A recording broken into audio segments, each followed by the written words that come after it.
Au sommet de cette édition, 4 mères avironnaises ont été décorées jeudi de la médaille d'honneur de la famille française, une médaille qui témoigne de la reconnaissance de la nation tout entière. L'Avironnaise Thérèse Baïf, 94 ans, icône vivante du féminisme à La Réunion et engagée contre les violences intrafamiliales dans le département, était vendredi dernier à l'honneur d'un film documentaire projeté à la salle Georges Brassens des Avirons. Ce mercredi, le maire et la majorité municipale ont présenté à l'ensemble du personnel communal le bilan des 4 premières années de l'actuelle mandature. Le deuxième carrefour de l'année portant sur la formation et l'emploi s'est tenu en milieu de semaine. C'est le relais de l'insertion qui a accueilli la manifestation. Dimanche dernier, l'ancienne propriété d'Auguste Perret Forcade a ouvert ses portes au public, venus nombreux pour l'occasion, entre visite de la maison créole et exposition de voitures anciennes. Quoi voir et faire aux Avirons ce week-end, on vous dira tout sur l'agenda complet de la ville en fin d'édition. Et quel temps ce samedi et dimanche, retrouver de la météo complète locale des Avirons en clôture journal avec Mathilde.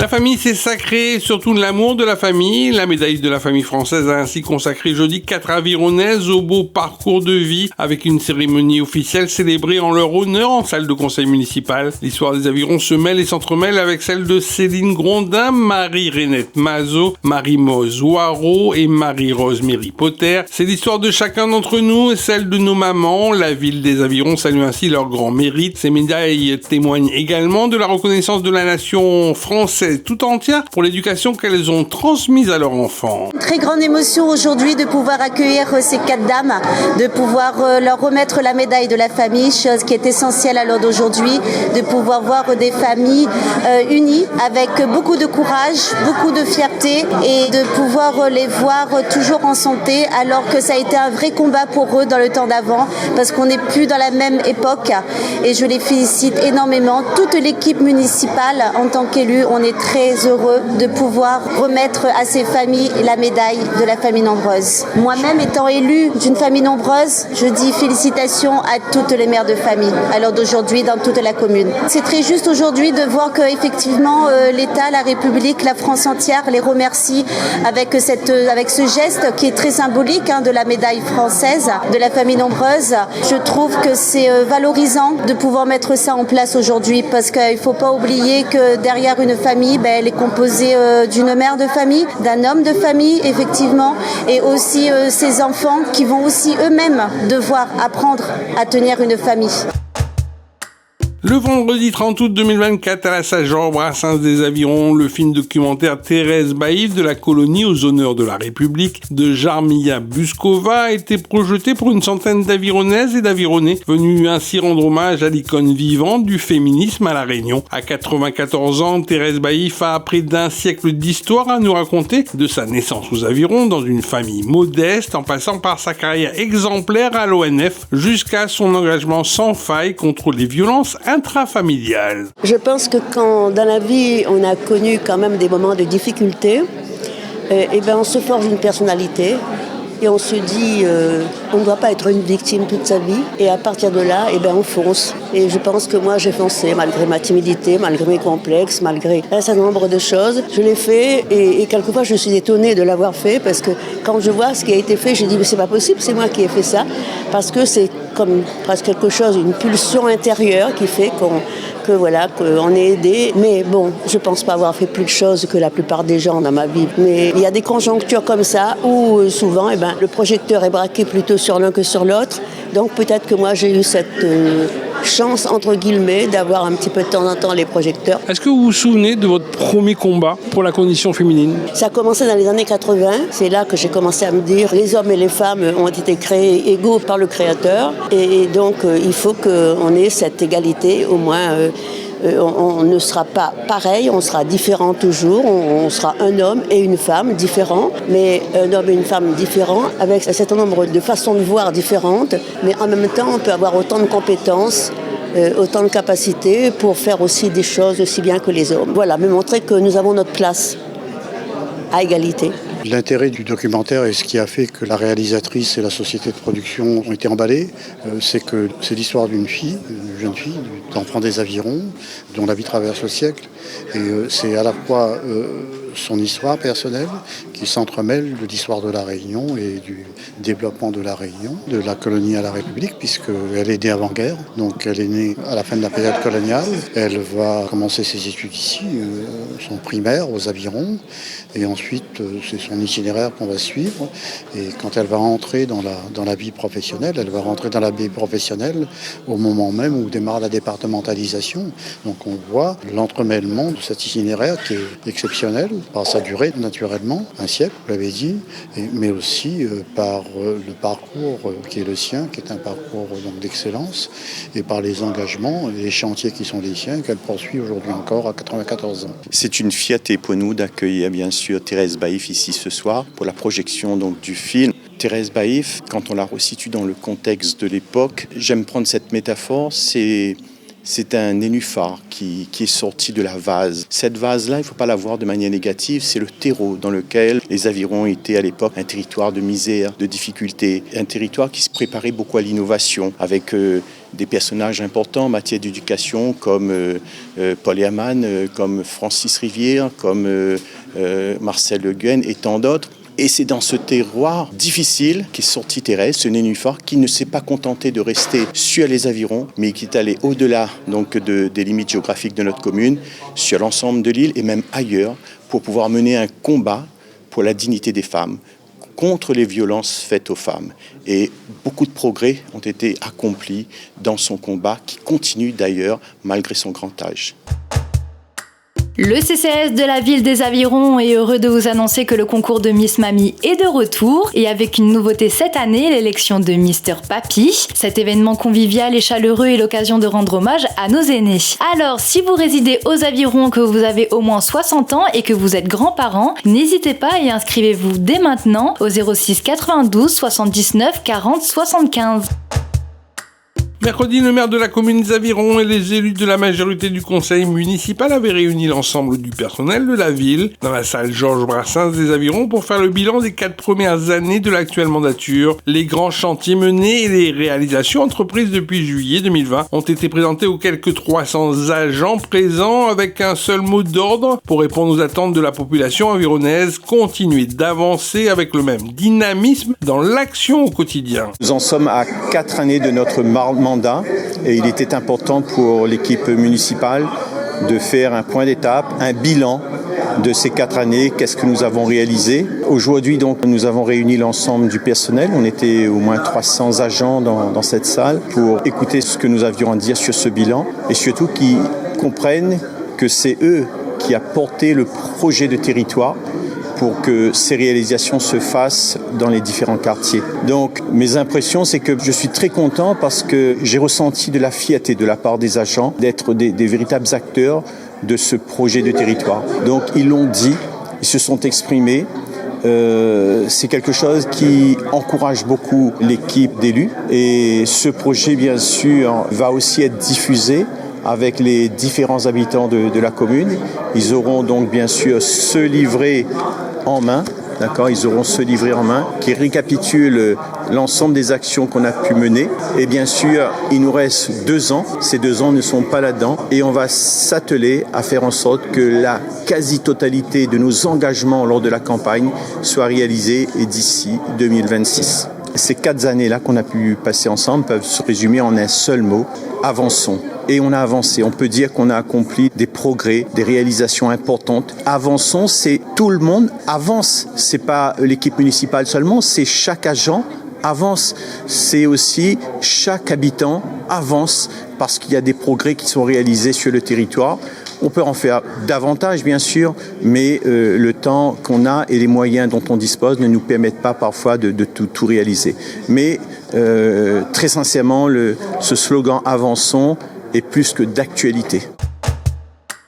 Le mercredi 4 septembre, le Relais Natation aux Avirons a accueilli de 9h à midi le carrefour de la formation et de l'emploi, une 2e édition pour cette année 2024 et qui a connu un vif succès auprès des participants. Offre d'emploi et d'intérim, sensibilisation sur les métiers en tension, offre de formation et d'alternance. Les demandeurs d'emploi des Avirons en recherche d'un nouveau job ou d'une nouvelle orientation professionnelle se sont ainsi déplacés en nombre pour s'informer. Donc les missions locales, on accompagne les jeunes à 25 ans. D'accord ? Donc nous, on a plein de dispositifs qu'on pourra adapter à la situation du jeune en fonction de son profil. Donc quand on recevra le jeune, on va lui proposer un entretien à la mission locale de Saint-Louis, puisqu'on est basé à Saint-Louis, un entretien de premier accueil avec le conseiller, et en fonction de ce qui va se passer au diagnostic, on avisera un accompagnement renforcé ou intensif en fonction de la situation du jeune. Et est-ce que ça peut déboucher sur l'obtention d'un emploi ? Oui, donc le but pour nous, c'est de voir un petit peu comment le jeune se débrouille par rapport à son autonomie. D'accord, donc par rapport à s'il a un CV à faire, une remise à niveau, ou travailler sur la motivation, ou éventuellement travailler sur les simulations d'embauche. Donc nous, on va travailler, enlever les freins périphériques du jeune avant de l'envoyer sur le côté emploi-formation. Nous, ce qu'on va travailler, c'est sur les compétences. Le savoir, le savoir-faire, le savoir-être. Et aussi sur les compétences transversales. Des fois, le jeune, il n'a pas de diplôme, mais il a de belles compétences qu'il n'a pas conscience, mais qu'il peut valoriser. Donc nous, on va travailler là-dessus. On va peut-être l'envoyer en stage. On va lui proposer des formations. Et ensuite, s'il est prêt, si tous les freins périphériques sont levés, on pourra l'envoyer vers l'emploi. Il est important pour nous de mettre en place des événements comme ceci parce que c'est vrai qu'on a pas mal de publics qui viennent au relais donc pour l'insertion à l'emploi. Grâce à nos différents partenaires qu'on a directement avec nous au relais, donc le PLI, le France Travail et la mission locale, on a pu mettre en place cette action-là qui est la deuxième pour cette année.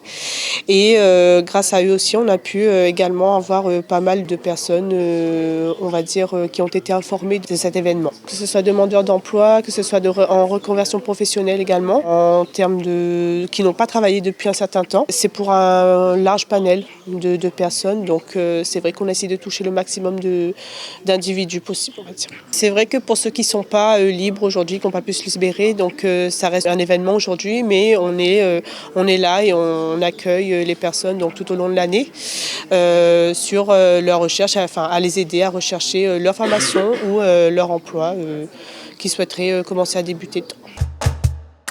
Dans le cadre de l'élection de la prochaine Miss Aviron, les inscriptions pour toutes les prétendantes à la couronne sont toujours ouvertes. La nouvelle Miss Aviron sera élue le 10 novembre prochain durant l'événementiel du Tevlava. Les candidates à l'élection de Miss Aviron doivent habiter dans la commune et être âgées de 16 ans à 25 ans. La gagnante s'envolera notamment dans un pays mystère de la zone océan Indien avec la compagnie aérienne Air Austral, pourra passer son permis voiture avec l'auto-école Bundy des Avirons et remportera également une belle balade dans le ciel de la Réunion avec Run Hélico et encore plein d'autres magnifiques cadeaux. Le dimanche 1er septembre dernier, c'est la vieille maison créole située dans le quartier du Ruisseau, à l'entrée nord de la ville des Avirons, qui a attiré plusieurs centaines de visiteurs au cœur de son patrimoine du siècle dernier. L'ancienne propriété d'Auguste Perret-Forcade a aussi été le théâtre d'une exposition de voitures anciennes, des modèles de collection, qui ont vu les passionnés d'automobile répondre présents à cette manifestation. On n'a pas l'occasion de voir tous les jours des voitures aussi anciennes et d'exception. En tout cas, je suis très content. On a un bon retour des gens. Il y a beaucoup de monde qui vient. Les gens sont très, très contents de voir la maison. Pour eux, c'est enfin un mystère qui se dévoile. Et puis, voilà, il faut venir profiter de la journée. Il y a plein d'activités. Donc, on espère pouvoir, si le courant est bien passé, qu'on a un bon retour sur cet événement-là. L'idée, c'est de pouvoir le faire plus souvent aux Avirons. Peut-être mensualiser l'événement, mais quand on voit le public présent, je dirais que c'est de 7 à 77 ans. Ça montre que la vie ancienne, ça intéresse ceux qui l'ont vécu et ceux qui peut-être l'ont pas vécu. Oui, bien sûr. Là, on a tous les âges et c'est ça qui est beau. Tout le monde est curieux de savoir d'où viennent les voitures, quelles sont les années, même toutes les activités autour. Je vois que ça fait beaucoup d'animation, beaucoup de vie dans la cour. Ça faisait longtemps que j'avais pas vu ça, donc même jamais, je n'avais jamais vu ça d'ailleurs. Et ton grand-père de là-haut, il doit sourire, être content, non ? Il n'y a pas de prétention, mais j'espère en tout cas qu'il est content de voir ce qui se passe aujourd'hui. Monsieur le maire des Avirons, bonjour. En ce dimanche ensoleillé, les Avirons battent au rythme des voitures anciennes, du patrimoine. Et c'est le passé qui fait vivre le présent ? Il s'agit ici d'une initiative privée. La commune a bien sûr soutenu cette initiative, une initiative formidable puisqu'on est en plein cœur du patrimoine avironnais. Cette maison, la maison qu'on appelle la maison Forcade, que tous les Avironnais connaissent, mais je pense que 99% des Avironnais n'ont jamais eu l'occasion d'approcher cette maison de si près et voire même de pouvoir la visiter. C'est possible aujourd'hui grâce au petit-fils d'Alexis, le petit-fils de M. Forcade. Et les gens se pressent pour venir ici parce que je pense qu'ils se sont toujours posé des questions sur cette maison, sur ce qu'il y avait dedans, comment on vit là-dedans et c'est l'occasion pour eux d'avoir des réponses à leurs nombreuses questions. Vous aimez les voitures anciennes? Vous êtes passionné peut-être de vitesse ou d'histoire tout simplement? J'adore de voir ces véhicules anciens qu'on remet à neuf.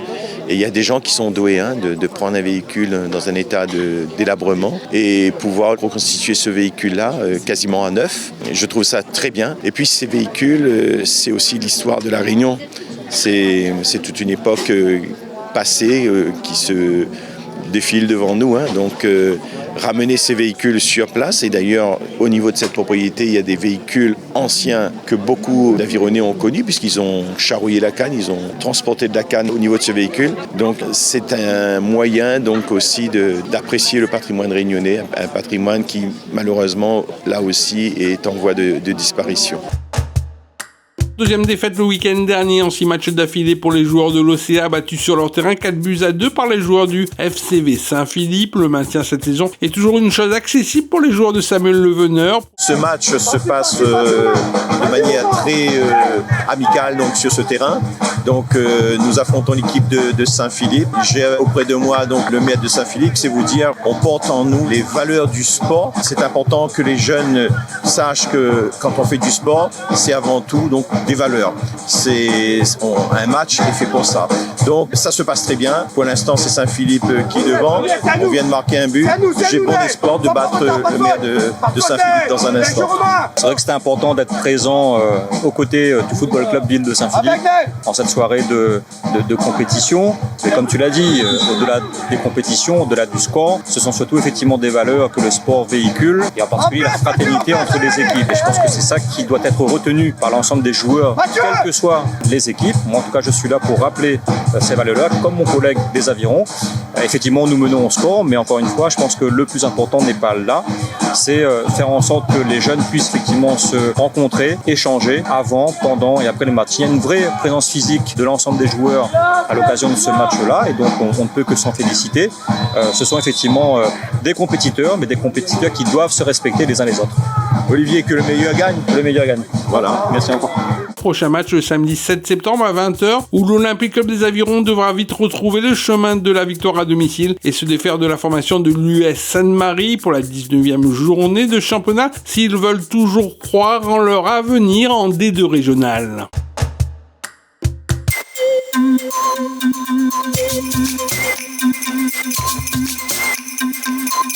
Bonjour à tous, ravi de vous retrouver pour votre météo locale du week-end ici sur la commune des Avirons.